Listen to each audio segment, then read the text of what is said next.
Assalamu alaikum. In this video we are going to discuss the other cell wall inhibitors. Cell wall inhibitors में we have discussed the penicillin and cephalosporins.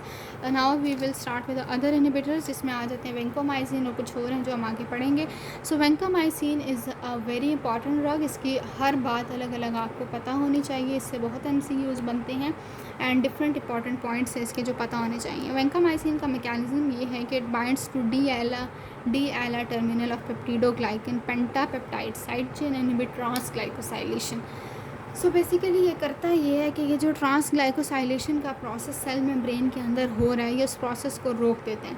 ये peptidoglycan के terminal के साथ bind कर जाता है और ultimately वो प्रोसेस नहीं होने देता. तो ये सेल वॉल इनहिबिटर ही है. वेज ऑफ रेजिस्टेंस ये होते हैं कि डिक्रीज़ एफिनिटी हो सकती है, ठीक है, क्योंकि जो आपके पास स्ट्रेन्स हैं जिनके अगेंस्ट हम वैंकोमाइसिन देते हैं, अगर कोई रेजिस्टेंट वाला है तो उसमें ये होता है कि वो इस तरह से रेजिस्टेंस प्रोवाइड करते हैं कि डी एला की जगह वो डी लैक्टेज लगा लेते हैं, जी डी लैक्टेट लगा लेते हैं. वो बैक्टीरिया डी एला की जगह जब डी लैक्टेट लगा लेगा तो वैंकोमाइसिन आके डी लैक्टेट पर अटैच नहीं हो सकता, ना वो उसको इनहिबिट कर सकेगा.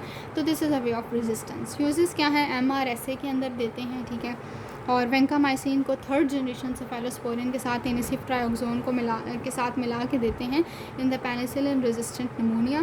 फिर यह है कि क्लोस्ट्राइडियम डिफिसिल में भी देते हैं, ठीक है. फिर यह है कि इसको ओरली भी दिया जाता है फॉर एंटीरोकोलाइटिस, ठीक है.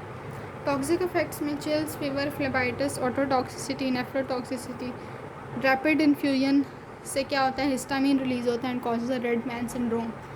This is important. MCQ में अक्सर आता है कि रेड मैन सिंड्रोम किस ड्रग की वजह से होता है. So it is because of the वैंकामाइसिन.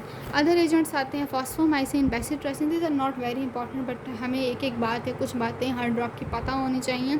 साइक्लोसीरिन and daptomycin is important.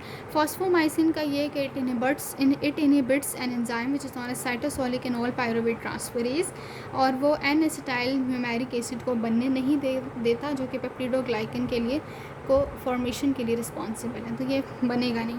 Resistance ये है कि डिक्रीज इंट्रासेलुलर एक्यूमुलेशन हो जाएगी. सिंगल डोज कम इफेक्टिव होती है, मल्टीपल डोजेज जो है it can cause diarrhoea. Bacitracin जो है नेफ्रोटॉक्सिसिटी, ठीक है, limited use multiple doses diarrhoea में देते हैं. बेसिट्रेसिन का ये है कि ये नेफ्रोटॉक्सिसिटी कॉज करता है, इसको इसलिए इस्तेमाल नहीं किया जाता. साइक्लोसिरीन ये क्या करता है कि डी एला को इनकॉर्पोरेट नहीं होने देता, ट्यूबरक्लोसिस के लिए दिया जाता है, ये न्यूरोटॉक्सिसिटी कॉज करता है. एंड डेप्टोमाइसिन को against VRE, VRSA and potassium leaks ये कॉज करता है, ठीक है.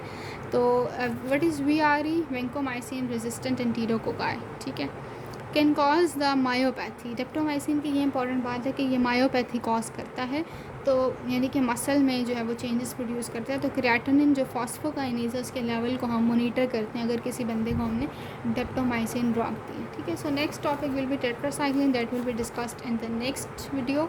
अगर आपको पसंद आई है तो प्लीज़ अपने रिव्यूज़ दें, अपना फीडबैक दें, और आप क्या किस टॉपिक पे चाहते हैं कि डिस्कशन हो.